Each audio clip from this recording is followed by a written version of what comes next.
Object रख ले, हमारी चॉइस है, हमारी रिक्वायरमेंट है, हम कैसे भी बना सकते हैं। तो ये जो कॉम्प्लेक्स डेटा स्ट्रक्चर होता है, इस डेटा स्ट्रक्चर को अगर हम डेटा स्टोर करने के पर्पस से एक सेपरेट फाइल में मेंटेन करना चाहें, that is called the Jason data. उसे क्या बोलते हैं? Jason data. ठीक है। सो जेसन डेटा का हमेशा जब सेपरेट फाइल उसको बनाते हैं तो उसका एक्सटेंशन होता है डॉट जेसन। ठीक है, that is called JavaScript object notation. ठीक है। So JSON is nothing separate thing, कोई अलग चीज तो है नहीं, ये क्या है? एरे और ऑब्जेक्ट का मिक्सअप है। अगर आपको एरे ऑब्जेक्ट कॉम्प्लेक्स बनाने आते हैं तो वही जेसन होता है। ठीक है। तो जब भी हम कोई थर्ड पार्टी से कम्युनिकेशन करना चाहते हैं, third party in the sense कोई भी एप्लीकेशन जो कि बाहर है, हम आउटसाइड ऑफ माय एप्लीकेशन, अगर हम उससे कम्युनिकेशन करना चाहते हैं तो हमारे कम्युनिकेशन का एक मीडियम होता है, आप किस माध्यम से या किस फॉर्मेट में डेटा ट्रांसमिट करेंगे। तो अब क्या होता है कि जब हम किसी थर्ड पार्टी से कम्युनिकेशन करना चाहते हैं तो हमारा कम्युनिकेशन डेटा का जो होता है वो एपीआई के थ्रू होता है। पहले एपीआई से पहले हमारी वेब सर्विस चलती थी, जिसमें हमारे पास WCF सर्विस चलती थी, फिर हमारे पास वेब सर्विस आ गई, फिर उसके बाद हमारे पास एपीआईज आ गई। तो एपीआई जो हमारे पास अवेलेबल अभी हैं वो क्या करती हैं? कम्युनिकेशन कर रही है थर्ड पार्टी से, और वो क्या करती हैं? एपीआईज मोस्टली आपको जेसन डेटा बना के देती हैं, क्योंकि जेसन इज अ इंटरमीडिएट या कह लो कि कॉमन मीडियम हो सकता है डेटा को एक्सचेंज करने के लिए बिटवीन टू पार्टीज। ठीक है। मान लो दो अलग अलग पार्टीज हैं, उन दोनों के बीच अगर डेटा ट्रांसमिट करना है तो उसका मीडियम हो सकता है या फॉर्मेट हो सकता है कॉमन जेसन। रीजन क्या है? जेसन एक ऐसा डेटा फॉर्मेट है जिसको आप दोनों पार्ट पे, आप इस पार्टी को, ये पार्टी भी उसे सीरियलाइज कर सकती है, डीसीरियलाइज कर सकती है, और ये पार्टी भी उसे यूज कर सकती है। इट मींस सपोज करो C# से जावास्क्रिप्ट में डेटा मुझे चाहिए, तो C# की कैपेबिलिटी है, C# अपने लिस्ट डाटा को, ऑब्जेक्ट डेटा को क्या कर सकता है? जेसन में कन्वर्ट कर सकता है, सीरियलाइज कर सकता है। जेसन में कन्वर्ट करने को हम बोलेंगे सीरियलाइजेशन। ठीक है। तो अभी C# में एक प्रोसेस होती है सीरियलाइजेशन एंड डीसीरियलाइजेशन। तो सीरियलाइजेशन का मतलब होता है कि object to JSON serialization and JSON to further object deserialization. ठीक है। तो हमारे पास C# के अंदर कैपेबिलिटी क्या है कि भाई हमें C# से डेटा चाहिए, तो C# क्या करेगा? हमें सीरियलाइज कर देगा जेसन में और JS को दे देगा। JS हमारे जेसन को अंडरस्टैंड करता है क्योंकि इजीली जावास्क्रिप्ट के अंदर ऑब्जेक्ट रीडेबल है, तो इजीली यूज होता है। फर्दर अगर मुझे C# को भेजना है तो मैं जेसन बना करके C# को दूंगा, C# क्या करेगा? डीसीरियलाइज करेगा, उसे ऑब्जेक्ट में कन्वर्ट कर लेगा और ऑब्जेक्ट को यूज कर लेगा। और मोस्टली C# ही नहीं, जितनी भी अदर लैंग्वेजेस हैं जैसे कि जावा हो गई या आपकी पाइथन है या PHP है, सभी ऐसे ही करती हैं। सबके अंदर कैपेबिलिटीज हैं कि वो जेसन डेटा को सीरियलाइज और डीसीरियलाइज कर ले सकती हैं। तो डेटा आप जब भी भेजते हो आप जावास्क्रिप्ट से, तो उसको क्या करती हैं? डीसीरियलाइज करके यूज कर लेती हैं, वहां से फर्दर वो सीरियलाइज करके डेटा भेज देते हैं जेसन में। तो एक्चुअल में जेसन क्या हो गया? डेटा कम्युनिकेशन करने का प्रॉपर एक मैकेनिज्म हो गया। ठीक है। तो जेसन क्या है? वैसे जेसन तो एक डेटा फॉर्मेट है, लेकिन इसका पर्पस हमारा क्या है? डेटा एक्सचेंज करना बिटवीन टू पार्टीज। ठीक है। तो जो भी हमारी पार्टीज होती हैं उनके बीच जो डेटा एक्सचेंज मैकेनिज्म है वही हमारा क्या है? जेसन है। समझ में आई बात? जेसन क्या है? समझ में आई? ठीक है। अब जेसन इंपॉर्टेंट इसलिए है कि अगर आप कोई भी एपीआई कॉल करोगे, इन रियल सिनेरियो कोई भी एपीआई कॉल करोगे, तो आज के टाइम पे 99% एपीआई जो हैं वो जेसन डेटा ही प्रोड्यूस करती है। यानी कि इनपुट भी उनका जेसन होता है और आउटपुट भी जेसन होता है। इसलिए जेसन के साथ आपको ज्यादा काम करने आना चाहिए। अब चूंकि देखो जेसन कोई अलग चीज तो है नहीं, जैसा मैंने बताया है तो एरे और ऑब्जेक्ट। इसका मतलब अगर मुझे एरे और ऑब्जेक्ट के साथ खेलना आता है तो मेरे लिए जेसन कोई नई बात नहीं हुई, क्योंकि मैं अगर मुझे लूप चलाना अच्छे से आता है, हाँ, एरे में खेलना आता है, मुझे ऑब्जेक्ट में खेलना आता है, तो जेसन उसी का तो मिक्सअप है।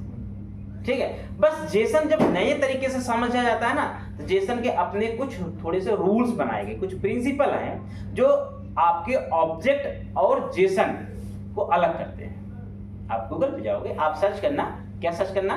Difference between object and Jason.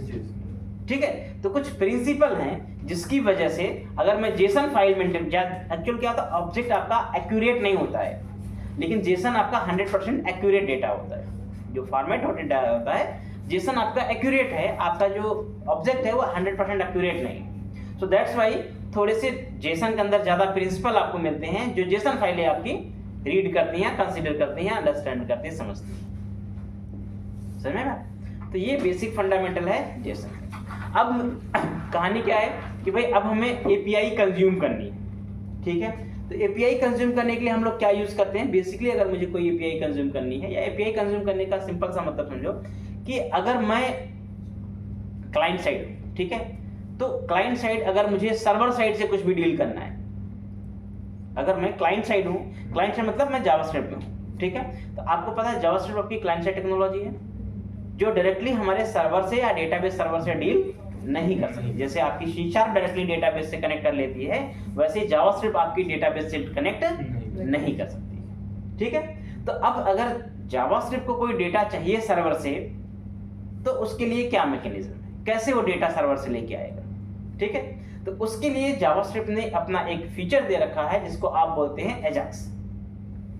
एजाक्स दे रखा है, ठीक है। तो एजाक्स का रोल क्या है, एजाक्स आपका जो है वो आपका क्लाइंट साइड से सर्वर साइड डेटा कम्युनिकेशन के पर्पस के लिए बनाया गया है। इट मींस अगर मुझे क्लाइंट साइड से बैठ करके सर्वर साइड से कोई डेटा कम्युनिकेशन करना है, ओके, तो मैं एजाक्स का इस्तेमाल कर सकता हूं। अब वो सर्वर साइड कम्युनिकेशन का मतलब क्या हो गया, सर्वर साइड में कोई एपीआई भी हो सकती है, कोई फाइल रीड करना हो सकता है, कुछ और पर्पस भी हो सकता है। मतलब आप क्लाइंट साइड बैठ करके सर्वर से कोई चीज लेना चाहते हैं तो आप एजाक्स का इस्तेमाल कर सकते हैं। एजाक्स का पूरा नाम क्या है, एसिंक्रोनस जावास्क्रिप्ट एक्सएमएल, ठीक है।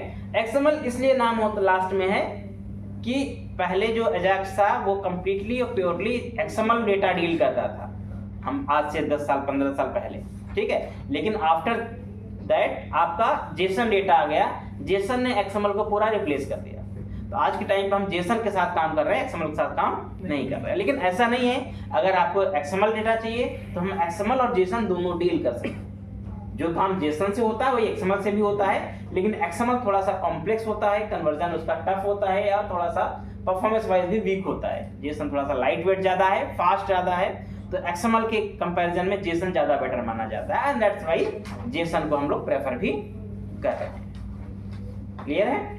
अच्छा, अब जावास्क्रिप्ट में एजाक्स को हम क्या बोल रहे हैं, एसिंक्रोनस जावास्क्रिप्ट एक्सएमएल, ठीक है। अब समझने वाली बात क्या है, सबसे पहली चीज एसिंक्रोनस, ठीक है। देखो जावास्क्रिप्ट हमारी जो है वह वैसे तो सिंक्रोनस लैंग्वेज है, ठीक है, वैसे सिंक्रोनस वर्क लैंग्वेज है, लेकिन कुछ केसेस में यह क्या है, एसिंक्रोनस है, कुछ केसेस में यह एसिंक्रोनस है। It means JavaScript purely asynchronous नहीं है, नॉर्मल सिंक्रोनस है, लेकिन कुछ केसेस में ये क्या हो जाती है, एसिंक्रोनस हो जाती है। सिंक्रोनस एसिंक्रोनस में क्या फर्क होता है, डिफरेंस क्या होता है दोनों में? Synchronous is in a flow और एसिंक्रोनस इज मतलब कभी पहले कुछ चल रहा है, फिर थोड़े टाइम बाद कुछ और चल रहा है, फिर कुछ और चल रहा है। एसिंक्रोनस मतलब पैरेलल चलता है, हाँ, मतलब एसिंक्रोनस, सिंक्रोनस सिंपल क्या कर रहा है, सिंक्रोनस हमारे जो स्टेटमेंट्स हैं उनको वन बाय वन एग्जीक्यूट करा रहा है। Once first statement executed, then only second statement will be executed. जब तक पहली स्टेटमेंट एग्जीक्यूट नहीं करती है तब तक दूसरी स्टेटमेंट एग्जीक्यूट नहीं करेगी। ये आपका सिंक्रोनस का टर्म। लेकिन एसिंक्रोनस में ऐसा नहीं होता है, ठीक है। उसमें क्या होता है, उसमें होता यह है कि जो आपकी स्टेटमेंट, ठीक है, जो स्टेटमेंट आपकी एग्जीक्यूट करने के लिए गई वो चली गई, उसके बाद पैरेलल दूसरी भी जा सकती है, ठीक है। अच्छा, जावास्क्रिप्ट के अंदर क्या होता है, जब हमारा जावास्क्रिप्ट का कोड एग्जीक्यूशन होता है, अगर आप इसको ठीक से समझेंगे तो जावास्क्रिप्ट का कोड एग्जीक्यूट कहाँ होता है, ब्राउजर के अंदर, ठीक है, ब्राउजर के अंदर एक्चुअल में कोड एग्जीक्यूट कैसे करता है या कहाँ करता है, ठीक है। ब्राउजर के अंदर भी अपना उसका क्या है, प्रोसेसिंग मॉडल बना हुआ है, प्रोसेसिंग स्ट्रक्चर बना है, जहां से आपकी जावास्क्रिप्ट कोड क्या होते हैं, एग्जीक्यूट करते हैं। अब वो प्रोसेसिंग मॉडल या स्ट्रक्चर क्या है, ठीक है, उसको समझना होगा कि कैसे हमारी जावास्क्रिप्ट के अंदर रिक्वेस्ट फ्लो होती है। ये बड़ा डीप प्रोसेस है, अगर आप डीप जावास्क्रिप्ट में जाना चाहते हैं तो समझ सकते हैं। जावास्क्रिप्ट के अंदर क्या होता है, सबसे पहली चीज ये क्यू होता है, ठीक है। क्यू का मतलब क्या होता है आपको पता है? क्यू का मतलब होता है फर्स्ट कम फर्स्ट सर्व, ठीक है। क्यू के अंदर जो कुछ चीज आती है ना वो फर्स्ट कम फर्स्ट सर्व में जाती है। यानी जावास्क्रिप्ट के अंदर जो सिंक्रोनस प्रोसेस है वो सब कहाँ जाता है? क्यू में जाता है। और क्यू क्या करता है? उसको फर्स्ट कम फर्स्ट सर्व के बेसिस पे एग्जीक्यूट कराता है, ठीक है। तो नॉर्मल प्रोसेस ये है। दूसरा, जावास्क्रिप्ट के अंदर एक और चीज होता है माइक्रो स्टैक क्यू, ठीक है, माइक्रो स्टैक क्यू। तो माइक्रो स्टैक क्यू में क्या होता है? उसमें ये होता है कि आपकी जितनी भी स्मॉलेस्ट जॉब होती है, जो एसिंक्रोनस प्रोसेसिंग होती है, उसमें जो स्मॉलेस्ट जॉब, हाई प्रायोरिटी की जॉब होती है, वो पहले जाती है, वो उसमें जाती है, ठीक है। अब होता क्या है कि अगर फर्स्ट कम फर्स्ट सर्व चल रहा है और माइक्रो स्टैक क्यू, अगर सिस्टम में कोई भी चीज माइक्रो स्टैक क्यू में चली गई, ठीक है, तो वो मानी जाती है हाई प्रायोरिटी। तो अगर कोई चीज आपकी क्यू में है और कोई चीज माइक्रो स्टैक क्यू में चली गई, तो पहले माइक्रो स्टैक क्यू प्रोसेस होगा और फिर उसके बाद आपका क्यू प्रोसेस होगा, ठीक है। यानी कि वो क्या है? हाई प्रायोरिटी है। तो जावास्क्रिप्ट के अंदर जितनी एपीआईज बनाई गई हैं, जो एसिंक्रोनस एपीआई, जैसे आपने प्रॉमिसेस सुने होंगे, ठीक है, या फिर आपने फेच एपीआई सुनी होगी, या जो जावास्क्रिप्ट के अंदर नए मॉडल बनाए गए, तो एक्चुअल में जो नई एपीआई बनाई गई जावास्क्रिप्ट के अंदर है, वो सब क्या है? वो माइक्रो स्टैक क्यू में प्रोसेस होती है। And that's why they work faster, वो फास्ट वर्क करते हैं, उनकी परफॉर्मेंस ब्लॉक नहीं होती है, ठीक है। और एजाक्स, इवन एजाक्स भी आपका माइक्रो स्टैक क्यू के अंदर ही प्रोसेस होता है।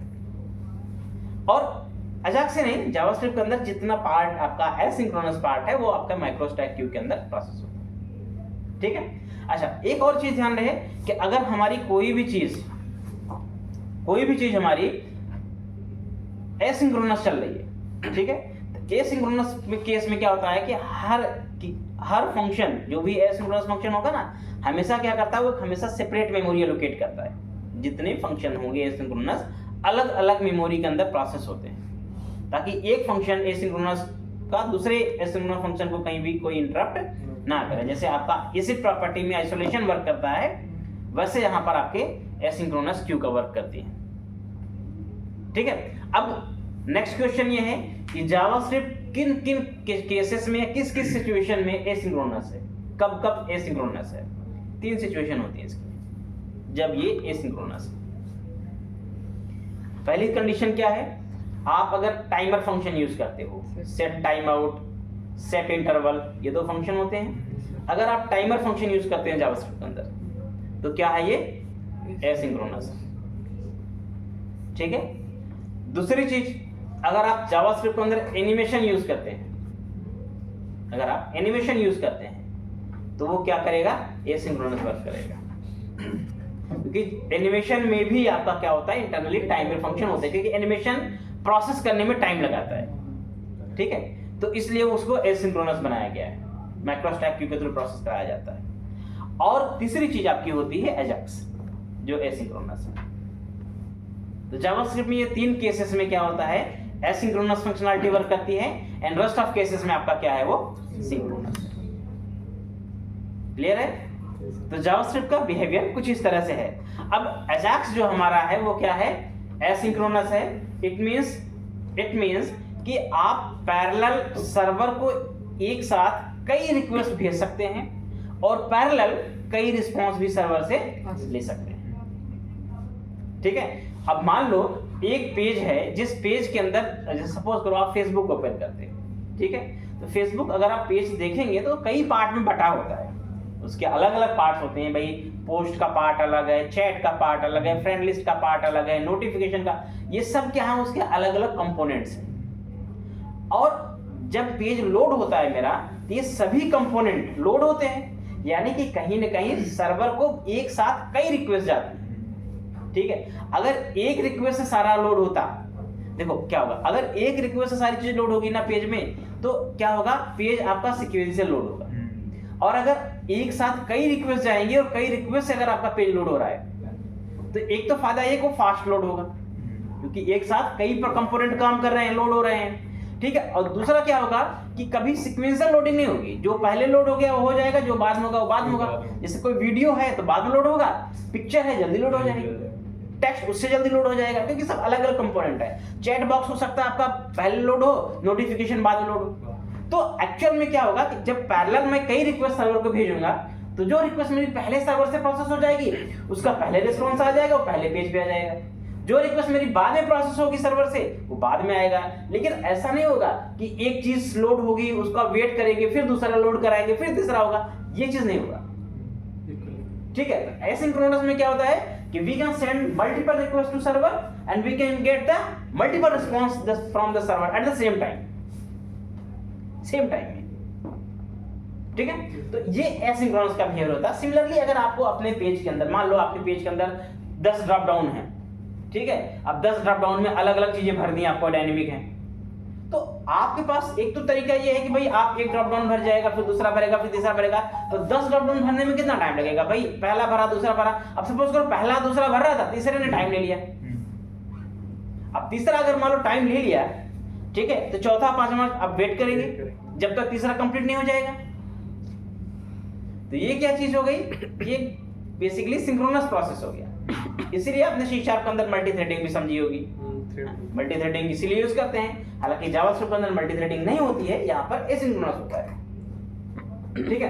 तो जावास्क्रिप्ट के अंदर हमारे पास इसी तरह से एसिंक्रोनस काम करता है, आपकी पेज की परफॉर्मेंस इंप्रूव करता है। जैसे आप एक साथ कई रिक्वेस्ट सर्वर को भेज सकते हैं और वहां से कई रिस्पॉन्स भी एक साथ आप गेट भी कर सकते हैं, और आप उसे पेज के अंदर अपडेट कर सकते हैं, पेज को मैनेज कर सकते हैं।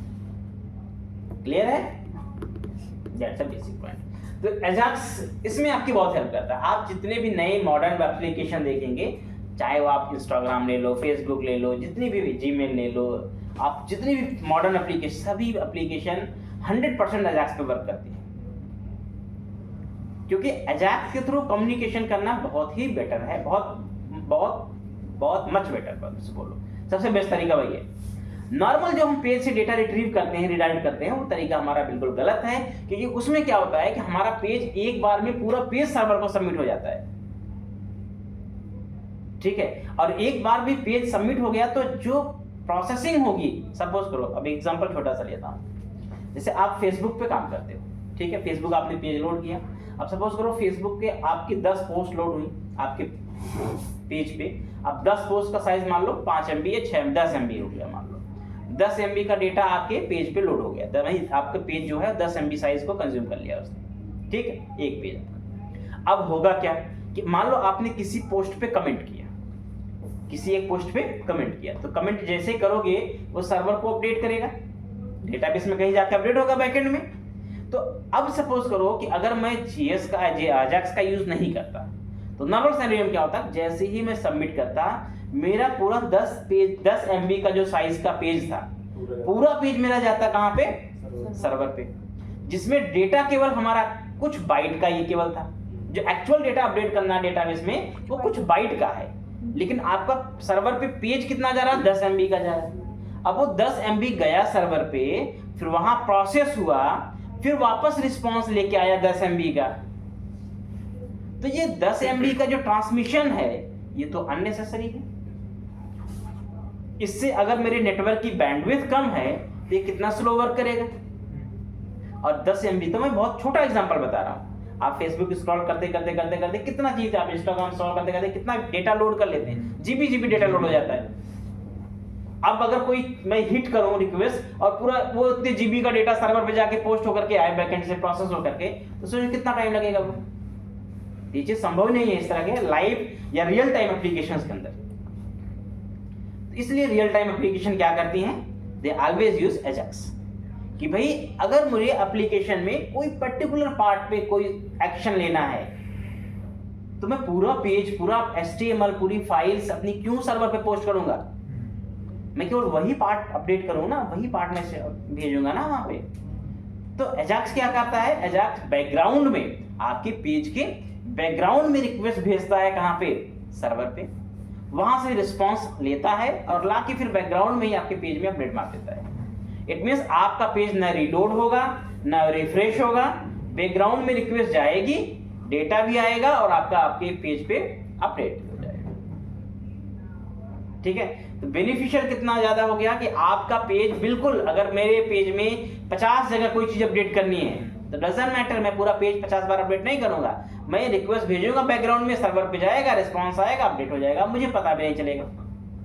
और सबसे बड़ी चीज है कि मेरे उसमें नेटवर्क बैंडविड्थ बहुत कम यूज होगी, क्योंकि जहां मैं 10 MB डेटा भेज रहा था और 10 MB डेटा ले रहा था, यानी 20 MB मेरा कंज्यूम हो रहा था, वहां कुछ बाइट से ही केवल मेरा काम चल जाएगा।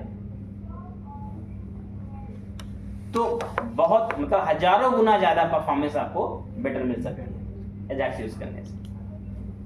ठीक है, तो हम अब अगर बात करें तो हमारे जो पेज के ज्यादातर कम्युनिकेशन आज के टाइम पे हैं वो सब एजाक्स यूज करते हैं। इवन रियल टाइम अगर आप एंगुलर या फिर रिएक्ट जेएस ऐसा कोई भी फ्रंट एंड फ्रेमवर्क यूज करोगे तो वो 100% एजाक्स ही यूज करते हैं। उनके पास और कोई मीडियम होता ही नहीं है कि वो डेटा कम्युनिकेशन करेंगे, वो एजाक्स ही कॉल करते हैं। हालांकि वहां पर उनका नाम बदल जाएगा एजाक्स का, जैसे एंगुलर में आप जाओगे तो वहां पर आपको HTTP क्लाइंट सर्विस के नाम से जाना जाता है। रिएक्ट में जाओगे तो वहां पर फेच API या Axios API नाम से जाना जाता है। ठीक है, अब अलग अलग नाम दिया गया है। वैसे हम लोग जावास्क्रिप्ट के अंदर है, jQuery में है तो अजाक्स बोल रहे हैं उसको, है नेटिव में वो अजाक्स है, लेकिन अलग अलग फ्रेमवर्क में नाम उसका बदल दिया गया है। इंटरनली उसको हम अजाक्स ही बोलेंगे, फंक्शनैलिटी उसकी क्या है, अजाक्स।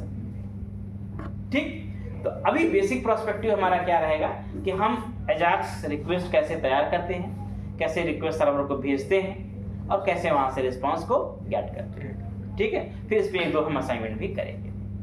अच्छा, एक बात इंपॉर्टेंट और है, देखो अजाक्स आप किसी भी फ्रेमवर्क में यूज करो, किसी फ्रेमवर्क में यूज करो, चाहे आप रिएक्ट में यूज करो, आप एंगुलर में यूज करो, Vue.js में यूज करो, किसी में भी यूज करो।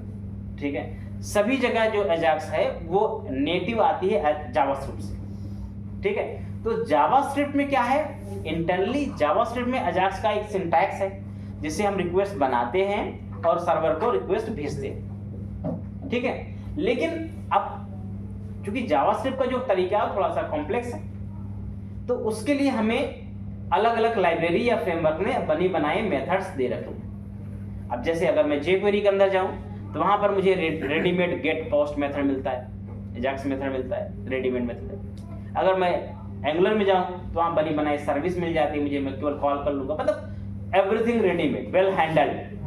जो चीज आप कॉम्प्लेक्स तरीके से लिखने वाले हैं, बहुत कॉम्प्लेक्स कोड करते हैं, अब वहां पर क्या है, सब रेडीमेड और हैंडल तरीका है।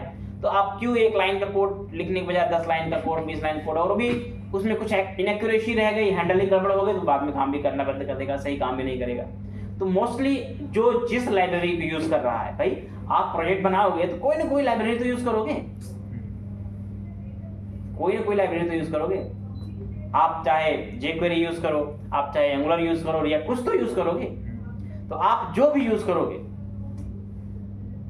उसमें अजाक्स ना दिया गया होगा, उसमें कोई ना कोई मेथड हो दिया गया होगा, तो आप उस मेथड को यूज कर लो। अब जैसे हम jQuery यूज कर रहे हैं तो हमारे पास jQuery के अंदर मेथड है, तो हम चाहे अजाक्स को जावास्क्रिप्ट के सिंटैक्स में यूज करें और चाहे हम jQuery के सिंटैक्स यूज करें, but jQuery is much easier, much easier. ठीक है, लेकिन अगर आपको पूरा समझना है तो जावास्क्रिप्ट का सिंटैक्स देखो, क्योंकि jQuery तो बना बनाया फंक्शन दे दिया, आप गेट कॉल किया, URL पास किया, हिट होके आ गया। अब उसमें क्या कैसे काम किया आपको पता भी नहीं चलेगा, बैकग्राउंड में कैसे काम हुआ। ठीक है, लेकिन अगर आप जावास्क्रिप्ट का सिंटैक्स देखोगे आपको उसमें पूरा पता चलेगा वो काम कैसे कर रहा है। ठीक है, तो बाकी और कोई डिफरेंस नहीं। अच्छा, अब एक और इंपॉर्टेंट चीज है कि जब हम कभी सर्वर को कोई रिक्वेस्ट भेजते हैं, ठीक है, तो अजाक्स हमारा जब रिक्वेस्ट भेजता है तो हमारी रिक्वेस्ट को अजाक्स या बेसिकली सर्वर जो होता है अजाक्स रिक्वेस्ट भेजता है, रिक्वेस्ट हमारी हमारा जो सर्वर होता है हमारे रिक्वेस्ट को वो कई स्टेप में प्रोसेस करता है। मतलब एक बार में ऐसा नहीं होगा हमने रिक्वेस्ट भेज दिया अब प्रोसेस होकर फाइनल रिजल्ट आ जाएगा, ऐसा नहीं होता है, उसके कई स्टेप होते हैं। ठीक है, तो जो स्टेप्स हैं वो अजाक्स में बोले जाते हैं रेडी स्टेट। इसका नाम क्या है, रेडी स्टेट। ठीक है, तो ready state represents what, ready states represents the things की आपका स्टेज क्या है, इसमें इट मींस कि आपने रिक्वेस्ट भेजी वो किस स्टेज में है। इसका मतलब क्या है, अब देखो एक्चुअल में हमारे पास कुल 5 स्टेप होते हैं या 5 स्टेज होती हैं जो हम रिक्वेस्ट को प्रोसेस करते हैं। जैसा सपोज करो अब एक चीज हो गई, जैसे मान लो आपने सपोज करो कि मैंने आपको दिया, मान लो कि आपको एक नोट्स बनाना है, ठीक है, आपको क्या करना है, एक नोट्स बनाना है। करो जाओ मुंह धुल जाओ सोने आते हो यहाँ पे। जैसे मैंने सपोज करो कि आपको मैंने बोला कि कोई नोट्स आपको लिखना है, ठीक है, तो अब मैंने कहा चलो ठीक है आपको शीशा पे नोट्स लिख के देना है। तो अब ऐसा नहीं होगा कि मैंने बोला कि शीशा पे नोट्स लिख देना, अब आप बोलोगे कि मैं 15 दिन बाद या मैं नोट्स लिख के दे दूंगा, कब दूंगा, कल किस कंडीशन दूंगा पता नहीं है। मतलब क्या होता है कि जब कोई काम होता है उस काम की कई स्टेजेस होती हैं और हर स्टेज का अपना एक मतलब होता है कि भाई कहाँ तक हमारा भाई, आप शीशा पे नोट्स दिया, आप पहले शीशा पे एनालिसिस करोगे, पढ़ोगे, आपका एनालिसिस एक प्रोसेस हो गया, ठीक है। पहली चीज तो आपने रिक्वेस्ट मेरी ले ली, भाई हमने कहा, आपने एक्सेप्ट किया, हाँ लिख दूंगा, ठीक है, पहला स्टेज हो गया। दूसरा स्टेज हो गया कि आपने एनालिसिस स्टार्ट कर दिया उस पर कि मैं शीशा पढ़ रहा हूँ, वो एक सेकंड स्टेज हो गई। फिर आपने कहा कि मैंने कॉपी लेनी है या कॉपी लाया, मैं लिख रहा हूँ, ठीक है। अब हो सकता है लिखते हुए आपको कोई दिक्कत आ जाए, तो एक फेलियर का भी केस हो सकता है। अब हो सकता है कि आपने लिख लिया कंप्लीटली और आपका सक्सेस का केस हो गया। तो इसका मतलब क्या है कि यहाँ पर हमारे पास टोटली 5 स्टेज बन रही हैं। जब हम कोई रिक्वेस्ट सर्वर को भेजते हैं तो 5 स्टेज में वो प्रोसेस होता है और सर्वर क्या करता है कि हर स्टेज में एक कोड रिटर्न करता है। हर स्टेज में क्या करता है, एक कोड, क्योंकि सर्वर कभी भी कोई रिस्पांस देता है ना क्लाइंट को, तो उसका रिस्पांस हमेशा कोड के फॉर्म में होता है। जैसे आपको पता होगा फेमस 404 405 पता ही है, ठीक है। तो ये क्या है, ये सब सर्वर के रिस्पांस कोड है। सर्वर कभी भी कोई चीज मैसेज में नहीं देता, वो क्या देता, कोड देता है। हर कोड का क्या है, अपना एक मतलब है, हर कोड का अपना एक मीनिंग होता है। तो हम कोड से समझ जाते हैं कि एक्चुअल में हुआ क्या है। जैसे आपको 404 पता है, 404 पता चल जाता है कि वो यूआरएल या पेज नॉट फाउंड है, यूआरएल नॉट फाउंड है, रिसोर्स नॉट फाउंड है, तो वो चीज एग्जैक्टली क्लियर है। ऐसे ही हर कोड का अपना मतलब है, तो आपको कोड से समझना होता है कि एग्जैक्टली सर्वर एंड पे हुआ क्या है। तो सर्वर हमेशा रेडी स्टेट के लिए भी अपना वो कोड देता है और सर्वर के स्टेटस के लिए भी कोड ही आता है, ठीक है। तो रेडी स्टेट में जो कोड हमारे पास आता है वो 0 to 4 आता है, 0 to 4 मतलब 5 कोड, ठीक है। अब देखो एक्चुअल में क्या होता है कि सबसे पहले 0 होता है। तो 0 का मतलब क्या होता है, 0 का मतलब होता है कि आपने जो रिक्वेस्ट भेजी अभी वो सर्वर के पास इनिशियलाइज नहीं हुई है, मतलब सर्वर के पास इनिशियलाइज करने के लिए पेंडिंग है। आपने भेज तो दिया but request is not initialised. That means हमेशा जब आप कोई रिक्वेस्ट भेजने का प्रयास करते हैं बाय डिफॉल्ट जो होता है वो 0 ही होता है status. Ready state by default 0 होता है। अगर आपके उधर से आ गया 1, सर्वर ने 1 दे दिया, तो 1 का मतलब होता है कि आपकी रिक्वेस्ट जो है वो सर्वर साइड या सर्वर लेवल पे क्या हुई है, इनिशियलाइज हो गई है। वो क्या हो गई है, इनिशियलाइज हो गई। सर्वर ने उसको एक्सेप्ट कर लिया और इनिशियलाइजेशन कर दिया उसका है, ठीक है। थर्ड में अगर आपके पास सेकंड कोड आता है यानी कोड 2 आता है, तो 2 के केस में क्या सर्वर मानता है, 2 के केस में सर्वर कहता है कि आपकी रिक्वेस्ट अंडर प्रोसेस है, it means it's in processing, ठीक है। वो क्या हो गई है, अंडर प्रोसेस। अब अंडर प्रोसेस के टाइम 2 केस होता है भाई, कोई भी चीज करोगे 2 चीज होगा, या तो फेलियर होगा या सक्सेस होगा, ठीक है। तो अगर आपका फेलियर हो गया तो 3 आ जाएगा और अगर आपका सक्सेस हो गया तो क्या आ जाएगा, so 4 means that server has processed your request successfully. Now you can take the response. Server ने आपकी रिक्वेस्ट को सक्सेसफुली प्रोसेस कर लिया है, अब आप रिस्पांस ले सकते हैं। तो हमेशा हम सर्वर से रिस्पांस डिमांड कब करते हैं, when the ready state comes 4. It means मैंने अगर आपको कोई असाइनमेंट लिखने या कोई नोट्स लिखने के लिए दिया तो उस केस में मैंने स्टेज बना दिया और मैंने कहा 4 तब बताओगे आप जब आपका काम 100% कंप्लीट हो चुका हो। तो जब आप बोलोगे 4, इसका मतलब मैं समझ जाऊंगा कि आपने काम सक्सेसफुली कर लिया है, अब मैं आपसे नोट्स वापस ले सकता हूं। ठीक है, तो सर्वर से जो प्रोसेसिंग और डील होती है वो इसी फॉर्मेट में होती है। अब देखो कोड हर किसी को समझ में नहीं आता है अपार्ट फ्रॉम डेवलपर, तो हम हमेशा कोड की हर चूंकि मीनिंग होती है तो यूजर को हमेशा मीनिंगफुल मैसेज दिए जाते हैं, और कोड एज अ डेवलपर हम समझते हैं तो उसको हम इंटरनली क्या करते हैं, हैंडल करते हैं। ठीक है, कोड कहाँ पे शो होती है? कोड जब रिक्वेस्ट भेजोगे तो वो अपने आप ही वहां से स्टेट कोड देते रहते हैं वापस से। ठीक है, अभी एग्जांपल से मैं दिखा था, ब्राउजर पे मिलेगा, जाहिर सी बात है। रिक्वेस्ट जब तुम्हारी ब्राउजर से जाएगी तो रेस्पॉन्स ब्राउजर पे मिलेगा। ठीक है, तो ये एक तो रेडी स्टेट हो गया। ठीक है, रेडी स्टेट से क्या डिफाइन हुआ समझ में आया? रेडी स्टेट हमारे जो सर्वर जो होता है, जो हमारी रिक्वेस्ट को प्रोसेस करता है, उस प्रोसेस के स्टेजेस को डिफाइन करता है कि हमारी रिक्वेस्ट किस स्टेज में है। ठीक है, अब देखो जब रिक्वेस्ट प्रोसेसिंग होती है तो सर्वर जब हमारी रिक्वेस्ट को लेता है तो सर्वर के अपने कुछ स्टेटस होते हैं।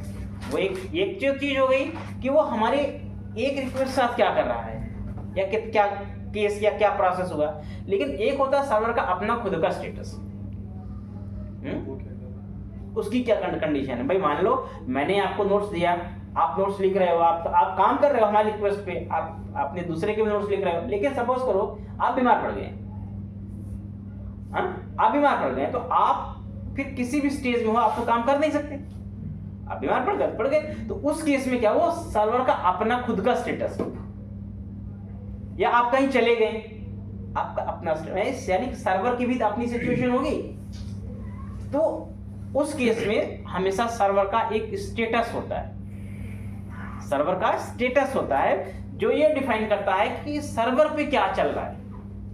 तो जब मैं कोई रिक्वेस्ट भेजूंगा सर्वर पे तो दो चीजें मुझे मिलेंगी, एक तो रेडी स्टेट मिलेगी और दूसरा मुझे क्या मिलता है, स्टेटस कोड। स्टेटस कोड में इसलिए बेसिकली 404, 500, 501, 502, 503। ठीक है, अगर मैं आपको ले चलूं यहाँ पे वेबसाइट पे तो आपको एक सर्वर के स्टेटस कोड की चीट शीट मिलती है, जिस चीट शीट के अंदर हर लेवल के कोड होते हैं, हर कोड का अपना क्या है, मीनिंग होता है। ठीक है, तो सर्वर पे अगर मैंने कोई रिक्वेस्ट भेजी तो उस केस में अगर 200 आता है तो हम ओके मानते हैं। ठीक है, 201 आता है तो क्रिएटेड मानते हैं। तो हर चीज क्योंकि आप सर्वर पे भेजोगे रिक्वेस्ट को तो उस केस में सर्वर अपना प्रोसेस करेगा और उस प्रोसेस में जो भी वो वर्क करेगा, जो भी उसका रिजल्ट रहेगा फाइनल, उसके अकॉर्डिंग आपको स्टेटस कोड दे देगा, और ये सर्वर खुद ही देता है। और इवन आप खुद जब एपीआई डेवलप करोगे तो आप खुद ही स्टेटस कोड बना भी सकते हो, ये क्योंकि बैकएंड की बात है। एज अ क्लाइंट आप अभी क्लाइंट साइड सोचो, तो क्लाइंट साइड सोचो तो सर्वर आपको दे रहा है, लेकिन जब आप सर्वर पे साइड पे काम करोगे तो आप खुद वो स्टेटस कोड बना भी सकते हो कि आपको किस केस में यूजर को क्या देना चाहिए। ठीक है, ये चीजें होती है। अभी एक काम करते हैं, थोड़ा सा इसको हम लोग देखते हैं कि कैसे ये चीज काम करेगी।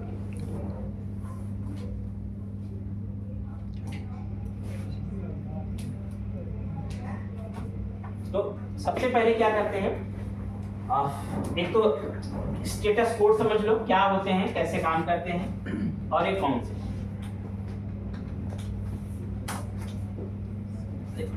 तो अगर मैं यहाँ पे HTTP स्टेटस कोड, ठीक है, तो आप इसको किसी भी वेबसाइट पे जाके देख सकते हो, इवन W3 स्कूल पे भी आपको मिल ही जाते हैं। देखो यहाँ पर भी, तो यहाँ पर क्या है, इंफॉर्मेशन है और उसकी डिस्क्रिप्शन है, यानी कि आपके कोड है और उनका क्या है, डिस्क्रिप्शन। तो देखो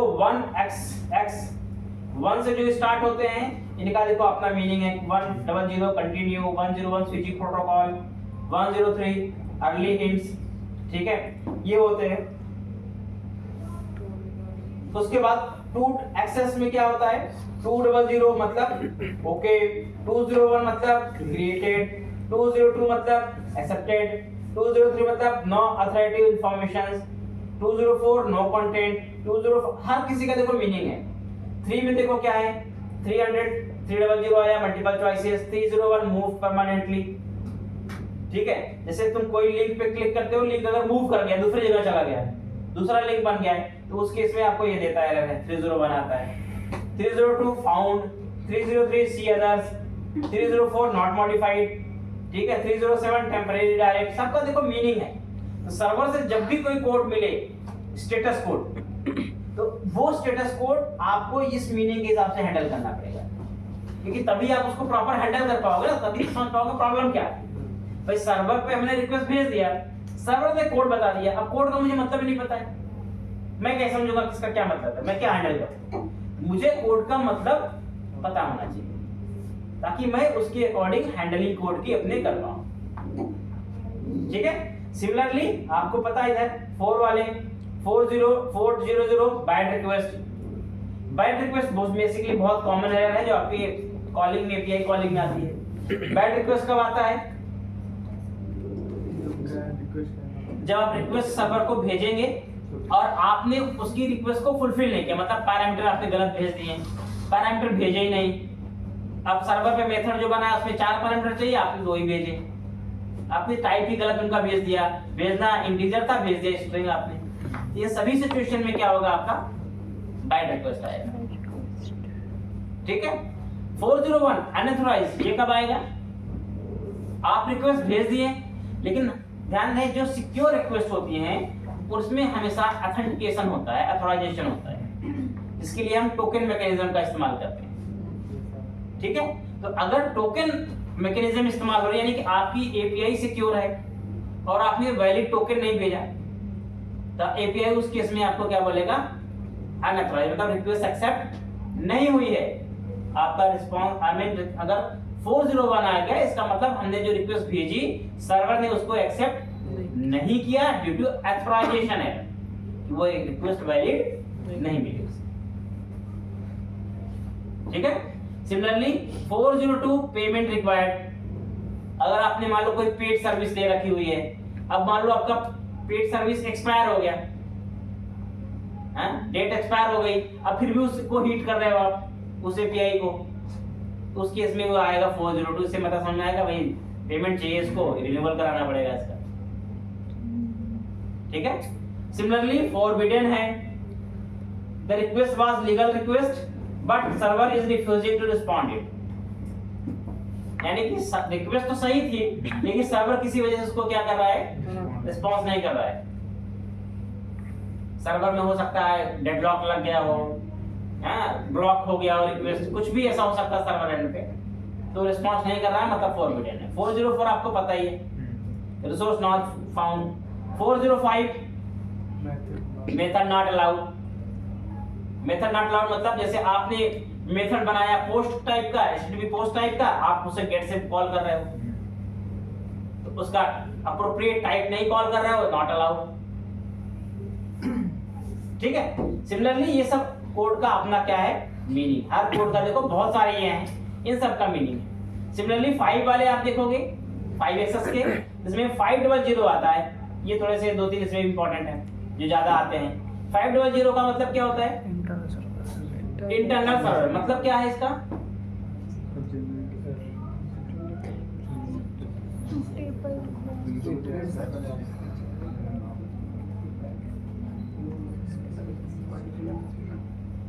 सर्वर को ही नहीं पता क्या मैसेज देना क्या है। सर्वर में इंटरनली कुछ प्रॉब्लम है तो उससे भी एक जनरेट मैसेज होगा जो डिस्प्ले होगा। सिंपल चीज है, जब आपके सर्वर पे कोई एक्सेप्शन आता है, कोड में कोई एक्सेप्शन आ गया, अब सर्वर को नहीं पता उसे कैसे हैंडल करना है, सर्वर रिस्पॉन्स तो कर नहीं पाएगा, तो वो क्या बोलेगा 500। सर्वर अगर कोई सर्वर पे आई, आपने कोई रिक्वेस्ट भेज दिया, उसमें कोई कोड में कुछ कोड फट गया आपका सर्वर पे, तो उस केस में 500 आएगा। समझे? 500 आता है। 501 क्या होता है? या तो रिक्वेस्ट पहचान नहीं पा रहा या फिर मतलब रिक्वेस्ट आपकी गई सर्वर पे, ठीक है, तो होता क्या है कि आपका जो मेथड होता है वो मेथड उसकी रिक्वायरमेंट को फुलफिल नहीं कर पा रहा है, मतलब कंप्लीट रिस्पांस तैयार नहीं कर पा रहा है। मतलब आपने मेथड डिक्लेयर तो कर दिया, उसको उसमें कुछ कोड लिखा नहीं, बॉडी लिखी नहीं उसकी, नॉट इम्प्लीमेंटेड। आपने जैसे कोई इंटरफेस बना दिया, इंटरफेस हिट तो कर दिया, लेकिन इंटरफेस का इम्प्लीमेंट नहीं किया आपने, तो वो मिसिंग हो गया, डेफिनेशन मिसिंग हो गई ना उसकी, इम्प्लीमेंटेशन मिसिंग है, तो उस केस में आपका 501 आएगा। तो कभी 501 आए इसका मतलब समझना कि तुम्हारे सर्वर पे तुमने जो मेथड बनाई थी उसको सही से इम्प्लीमेंट नहीं किया। नहीं किया हुआ है। ठीक है, अगर ये कोड तुम्हें समझ में आ जाएंगे, तुम्हारा काम बहुत, मतलब सर्वर से जब एपीआई वगैरह कॉल करोगे, एरर आएगी, तुम्हारा काम बहुत आसान हो जाएगा, तुम्हें चीजों को समझ में आ जाएगा, तुम्हें हैंडल कैसे करना है, या एक्चुअल रूट कॉज क्या है प्रॉब्लम का, उसे समझ में आ जाएगा। तो बहुत जरूरी चीज, देखो मेन चीज ये होता है, अगर हमें रूट कॉज पकड़ में नहीं आता ना, तो आप पूरी एरर को लेकर के पूरे दिन बैठा रहोगे, नहीं कर सॉल्व कर पाओगे। और रूट कॉज पकड़ में आ गया तो 1 मिनट में सॉल्व हो जाएगी। तो मेन चीज तो यही है। ठीक है, डॉक्टर और डेवलपर दोनों की कहानी यही है। डॉक्टर को अगर बीमारी समझ में आ गई और डेवलपर को रूट कॉज पसंद समझ में आ गया इशू का, तो 1 मिनट में सॉल्व हो जाता है। नहीं समझ में आया तो चलता रहेगा। ठीक है, तो वो चीज होती है। सिमिलरली यहाँ पर बैड गेटवे आता है 502। 502 बेसिकली कब आता है?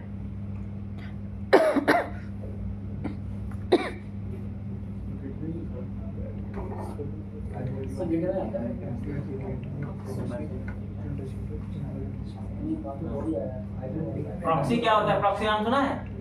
क्या होता है? बदले बदले में मतलब किसी के बदले में। ये क्या मतलब हुआ? प्रॉक्सी का इंग्लिश मीनिंग। अच्छा इंग्लिश, हिंदी मीनिंग हुआ हाँ, इंग्लिश वर्ड प्रॉक्सी का मीनिंग हुआ ना। हाँ। तुम ट्रांसलेट कर रहे हो प्रॉक्सी को।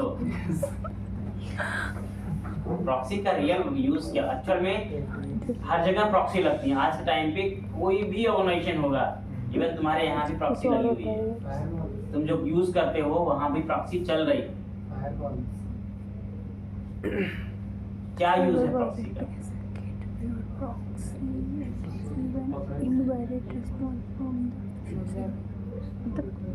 फालतू चीज़ यूज नहीं कर सकते। सर वो रहे एक मेन सर्वर और यूजर के बीच में मिडल सर्वर रहे, जो रिक्वेस्ट को मतलब यूजर से लेगा, फिर उसे मेन सर्वर भेजेगा, फिर जो रिस्पॉन्स होगा उसे यूजर को देगा। बिल्कुल, उसमें कुछ कंडीशंस दे देंगे अगर हम कुछ ना करें। हाँ, मीन्स दैट प्रॉक्सी क्या है? प्रॉक्सी एक इंटरमीडिएट सर्वर टाइप से काम करता है, जो हमारी रिक्वेस्ट और रिस्पॉन्स को मॉडिफाई करता है और फिल्टर करता है कि हम सर्वर पे क्या आगे पास करना चाहते हैं और क्या नहीं पास करना चाहते। जैसे आप हिंदू आते हैं तो आपके पास एक गार्ड मिल जाते हैं यहाँ पर, तो गार्ड आपको वैलिडेट करते हैं ना, एज ए प्रॉक्सी काम कर रहे हैं कि भाई आपका आईडी कार्ड है या नहीं है, फॉर्मल है या नहीं है, शूज फॉर्मल पहने आप नहीं पहने, तो वैलिडेट कर रहे हैं आपको।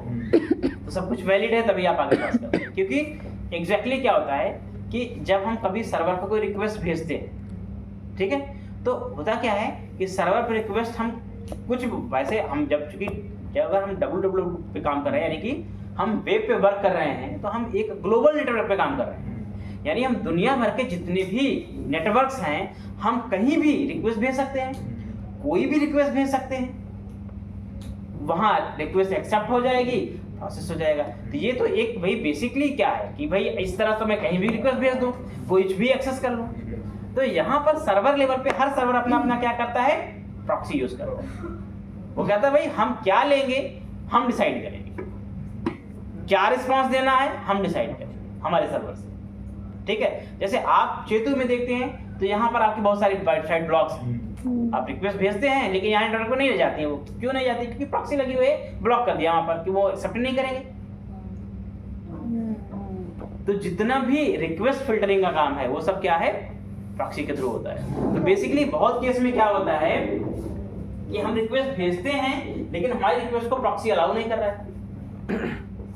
ठीक है, रिक्वेस्ट को प्रॉक्सी अलाउ नहीं कर रहा है, वहां पर क्या लग जाता है आपका 502, वहां रिस्पांस आ जाएगा 502, मतलब प्रॉक्सी ने रिक्वेस्ट को रिफ्यूज कर दिया है, रिक्वेस्ट एक्सेप्ट नहीं हुई है। अब वो प्रॉक्सी पे लगता है, जो प्रॉक्सी सर्वर होता है वहाँ कॉन्फ़िगर किया जाता है वो सब चीजें। आप अगर बहुत सारी एप्लीकेशन को यहाँ नहीं यूज कर पा रहे हो तो प्रॉक्सी पे कॉन्फ़िगर किया गया ना। ठीक है, सिमिलरली 503 आपकी होती है सर्विस अनअवेलेबल, मतलब सर्वर डाउन हो गया, सर्वर डाउन। सर्वर डंप हो गया, सर्वर शट डाउन हो गया, ये सब चीजें आपकी होती हैं सर्विस अनअवेलेबल। ठीक है, बहुत सारा केस में सर्वर बंद हो जाते हैं, उस वो सब के होता है। Gateway time out, gateway time out मतलब क्या हो गया, Timely response प्रॉक्सी भी आपका रिक्वेस्ट वेट कर रहा था लेकिन आपका वो रिक्वेस्ट टाइम आउट हो गया, फिर वो वहां से रिफ्यूज हो गया। ठीक है, तो ऐसे होते हैं 505 HTTP वर्जन नॉट सपोर्टेड, आप HTTP रिक्वेस्ट भेज रहे हो लेकिन उसका जो वर्जन है वो सपोर्ट नहीं कर रहा है सर्वर पे, तब भी सर्वर एरर दे देगा। तो ये सब क्या है, आपके अलग अलग आपके स्टेटस कोड हैं। तो ये एक्चुअल में क्या होता है, दो पर्पस से तुम्हें यूजेबल है। जब तुम एपीआई बनाओगे तो मैं तो पूरी इसकी मतलब, क्योंकि एपीआई में जब हम बनाएंगे, मान लो कोई एपीआई मैं किसी मोबाइल एप्लीकेशन डेवलपर के लिए बना रहा हूँ, तो मैं वहां पर रिस्पांस के तौर पे उसको कोड बताऊंगा, कोड ही दूंगा। जब वो रिक्वेस्ट भेजेगा मैं कोड ही दूंगा कि भाई क्या हुआ है, क्रिएट हुआ, फेल हुआ, नॉट फाउंड, जो भी होगा मैं एरर कोड दूंगा। तो मुझे खुद जब पता होगा तभी तो मैं सही एरर कोड रिटर्न करा पाऊंगा। तो एक तो ये पर्पस है। दूसरा, अगर मैं एज ए एपीआई कंज्यूम कर रहा हूँ एपीआई को, और एपीआई भी मुझे कोई कोड रिटर्न करके दे रहा है और मुझे कोड के बारे में नहीं पता होगा, तब भी मैंने उसे हैंडल कर पाऊंगा। तो एपीआई कंज्यूम कर रहे हो तब भी, और अगर आप एपीआई डेवलप कर रहे हो तब भी, दोनों केस में आपको ये स्टेटस कोड के बारे में पता होना चाहिए। समझ बात? अब कोई कंफ्यूजन या कोई डाउट लगे तो? सर रेडी स्टेट की तो हर अलग अलग रिक्वेस्ट की रेडी स्टेट अलग अलग हो सकते हैं, लेकिन स्टेटस जो होता है वो सेम आएगा। भाई सर्वर फेल होगा या डाउन होगा, सबके लिए फेल होगा ना, सबके लिए अलग है, एक आएगा।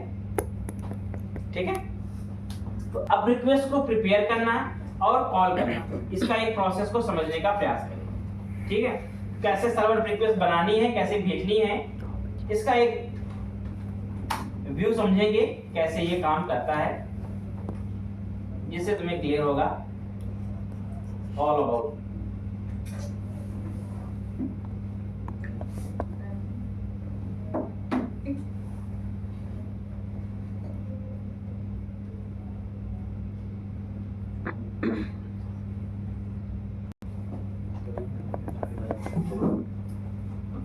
तो ये तो रहा अपना बेसिकली जो हमने काम किया था। ठीक है, तो फिलहाल के लिए अभी हम हमारे पास जो पेज था वो एक तो टूडो था हमारा जो हमने बनाया था।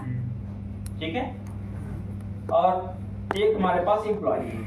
अभी एक काम करते हैं, अभी फिलहाल एम्प्लॉय पे अपना एजाक्स सीख लेते हैं थोड़ा सा, उसके बाद टूडो वाले पे काम करें, यानी एग्जांपल्स और किसी अलग अलग पे करें। ठीक है, तो अभी मेरा बेसिक रिक्वायरमेंट क्या है, एक एजाक्स रिक्वेस्ट बनानी है और रिक्वेस्ट भेजनी सर्वर को है, रिस्पांस पता करने हैं क्या क्या रिस्पांस आ रहा है।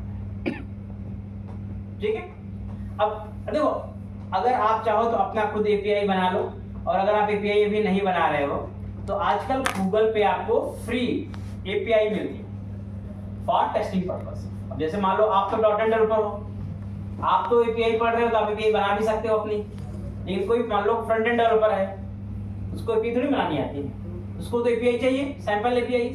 तो सैंपल एपीआई आकर गूगल पे बहुत सारी मिलती है। ठीक है, तो अगर आप गूगल पे डालोगे सैंपल या फेक एपीआई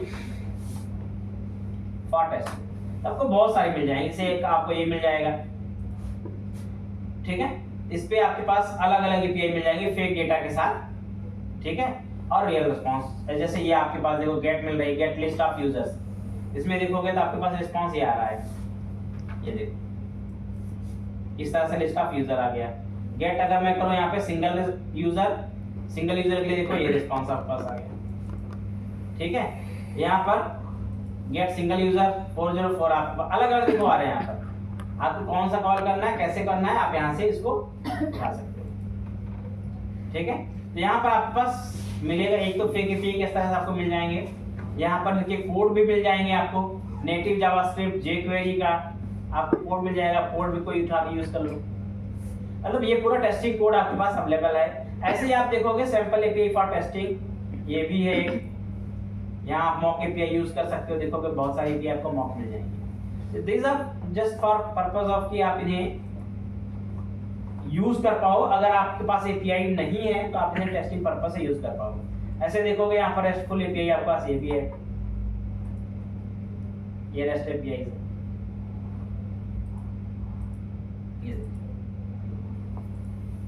ये पूरा CRUD ऑपरेशन के लिए आपको एपीआई प्रोवाइड कर देते हैं, आप इनका कोई भी यूज कर लो, कोई इशू नहीं।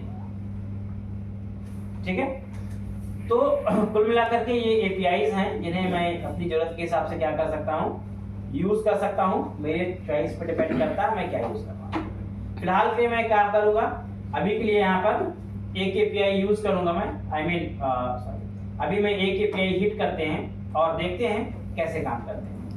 मैं एक एपीआई हिट करूँगा, यहाँ रिस्पॉन्स लूंगा, लेकिन अभी फिलहाल हम क्या यूज करेंगे, यूजिंग जावास्क्रिप्ट नेटिव, क्योंकि jQuery तो बहुत आसान है, एक जावास्क्रिप्ट को सिंटैक्स देख लो, बाद में हम jQuery यूज करेंगे। ठीक है, अब देखो जावास्क्रिप्ट नेटिव में हम क्या करते हैं, सबसे पहले मैं बता देता हूँ।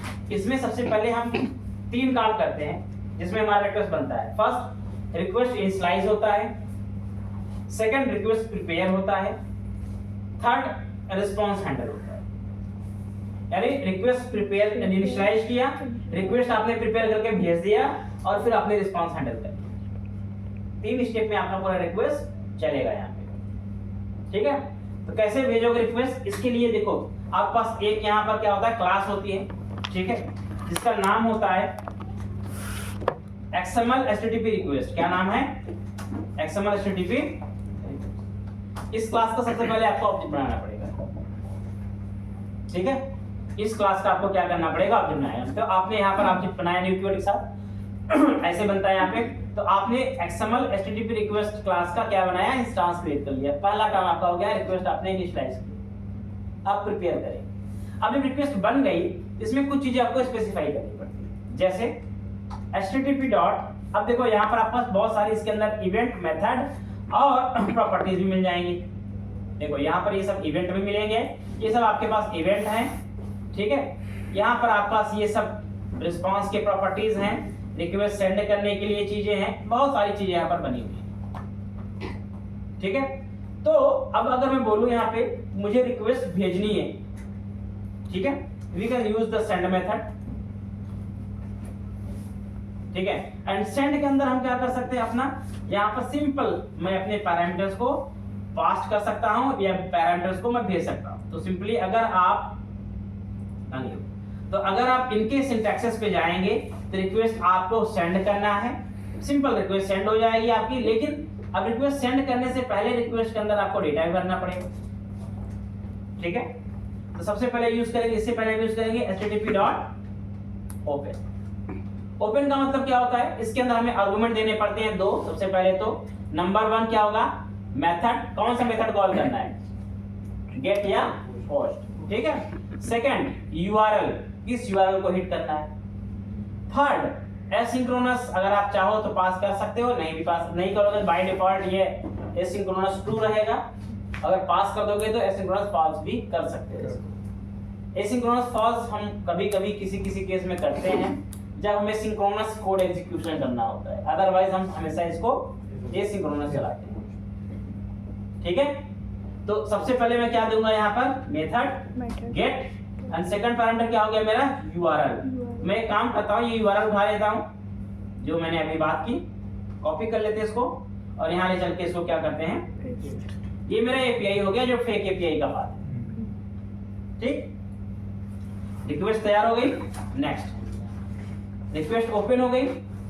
ठीक है, देन HTTP डॉट, आप अब क्या करोगे, यहाँ पर आपकी रिक्वेस्ट प्रिपेयर भी हो गई और आपकी रिक्वेस्ट भेज दी गई। लेकिन आप यहाँ पर क्या करोगे, जब आपका यहाँ पर इवेंट हैंडल करोगे ऑन रेडी स्टेट चेंज। ठीक है, कि भाई रिक्वेस्ट मैंने भेज तो दिया, लेकिन जब सर्वर से रिस्पांस आना स्टार्ट होगा, ठीक है, तो वहां पर एक हमारा फंक्शन चलेगा, कॉलबैक चलेगा, जो हमारे रिस्पांस को क्या करेगा, चेक करेगा और हमें रिस्पांस देगा। फिलहाल के लिए हम क्या करेंगे, यहाँ पर simple on ready state change एक यहाँ पर फंक्शन चलाएंगे इस तरह से, और इस फंक्शन के अंदर हम क्या करेंगे, रिजल्ट या फिर रिस्पांस ले लेते हैं।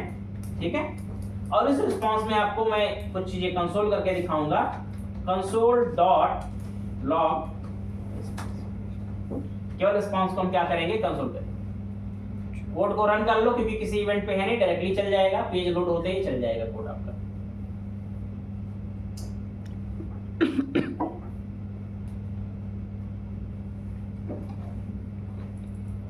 कंट्रोल शिफ्ट आई कंसोल विंडो ओपन करते हैं। तो देखो यहाँ पर वैसे अगर आप देखोगे 3 इवेंट आपको दिख रहे होंगे, 1 2 3 बार चला है, यानी आपका ये जो रेडी स्टेट नाम का इवेंट है ये 3 बार फायर हुआ है। ठीक है, अब 3 बार अगर फायर हुआ है तो क्या आया है, ठीक है, तो एक काम करते हैं रिस्पॉन्स डॉट, आप यहां से बेसिकली क्या कर सकते हो, रेडी स्टेट, या फिर मैं यहां से http डॉट रेडी स्टेट, इसको मैं कंसोल कराता हूं, इससे आपको पता चलेगा कि क्या हुआ है। और या तो ऐसे कर लो इसको, रेडी स्टेट प्लस, और यहाँ पर दूसरी चीज एक और प्रिंट करा लेते हैं, क्या, स्टेटस, ठीक है, तो यहाँ पर http डॉट स्टेटस भी आपको मिल जाएगा। रेडी स्टेट एक और दूसरा क्या मिला, स्टेटस, दोनों चीजें देखते हैं यहाँ पर क्या आया है। सो जस्ट गो हियर, अब देखो यहाँ पर 3 चीज फायर हुई है, तो आपके पास रेडी स्टेट 2 3 और 4 आ रहा है, यानी 3 स्टेट इसकी बन रही हैं। और स्टेटस देखो तीनों केस में क्या आया है, 200 का मतलब आपका जो एपीआई है वो ठीक है, और ठीक एपीआई आपने कॉल किया था, दैट्स मींस सर्वर साइड क्या है, सब कुछ ओके है, सर्वर का कोई इशू है नहीं, तो आपको क्या मिल रहा है यहाँ पर 200 मिल रहा है। अब रेडी स्टेट आपकी 2 मिली, 3 मिली, 4 मिली, 0 मिलती नहीं है, 1 आपको रेयर मिले, कभी कभी मिलेगी। जो रिक्वेस्ट इनिशियलाइज होता है वो कभी कभी किसी आपको एपीआई मिलेगा, हमेशा नहीं मिलेगा। इसमें 3 क्यों आई, जब ये 4 सक्सेस हुई है तो 3 क्यों हुआ? नहीं, अगर 4 आपका आया इसका मतलब क्या है, 3 पास हो गया है। अच्छा, अगर 3 केवल 3 तक आता है, हाँ, तो तब आप मानते 4 तक वो पहुंचा ही नहीं। स्टेज तो उसने सारी क्रॉस की, लेकिन जहां रुक जाएगा वही आपका क्या होगा, लास्ट में जाएगा, मतलब वही आपका फाइनल रिजल्ट होगा। सारे प्रोसेस का स्टेट, हाँ, स्टेट तो सारे देगा, वो चलेगा सारे स्टेज उसके एंड पे, और हर इवेंट पे अपने स्टेज, क्योंकि 3 बार चल रहा है ना वो, तो सारे स्टेज पे दे रहा है। लेकिन अगर 4 आ गया यानी कि 4 आ गया, इसका मतलब क्या है, फाइनल स्टेज तक वो पहुंच गया है। इसमें आपको ध्यान रखना है कि जब भी आप रिस्पांस यूज करें, मेक श्योर रेडी स्टेट हमेशा क्या होनी चाहिए, 4 होनी चाहिए, क्योंकि तभी आपका रिस्पांस एक्यूरेट माना जाएगा कि आपका रिस्पांस एक्यूरेट आ चुका है। अगर 4 नहीं है, इसका मतलब आपका रिस्पांस अभी एक्यूरेट नहीं है, वो किसी भी केस में कहीं भी फेल हो सकता है। समझ में? तो अब अगर आपको रिस्पांस देखना है या इसका यूज करना है, तो आप एक इफ लगा देंगे यहाँ पर। क्या इफ लगाएंगे, सिंपल वही इफ लगेगा, if http dot ready state equal to 4 and http dot status क्या होना चाहिए, 200। अगर ये कंडीशन है, then only I want to be take the response, so where result equal to http dot क्या ले लेंगे, रिस्पांस टेक्स्ट, जो उधर से रिस्पांस टेक्स्ट आया आपको मिल जाएगा। So just tip console dot log but console करके देखा जाए तो फाइनली अगर आप देखोगे यहाँ पर, तो आपको लास्ट में क्या मिलेगा, यहाँ पर देखो ये जेसन डेटा मिल रहा है, फाइनल स्टेज। अभी स्ट्रिंग फॉर्मेटेड है, अभी ये पास नहीं हुआ है, तो आप इसको कन्वर्ट करेंगे जेसन में, कैसे, जेसन डॉट पास में। ये क्या करेगा, रिस्पांस को आपको कन्वर्ट कर देगा किसमें, तो ये कंसोल आप यहाँ से कमेंट भी मार सकते हो। सो अब देखिए यहाँ पर आपको क्या मिल रहा है, 13 रिकॉर्ड मिल रहा है जेसन में। So everything is like this, ये आपका कंप्लीटली डेटा हो गया जो मिल रहा है आपको, ठीक है। ये आपका एपीआई जो आपने कॉल किया, उस एपीआई का क्या है, रिस्पांस, ठीक है। और ये आपका क्या है, जावास्क्रिप्ट का एजाक्स का कोड। इस तरह से आप जावास्क्रिप्ट में एजाक्स रिक्वेस्ट दे सकते हैं।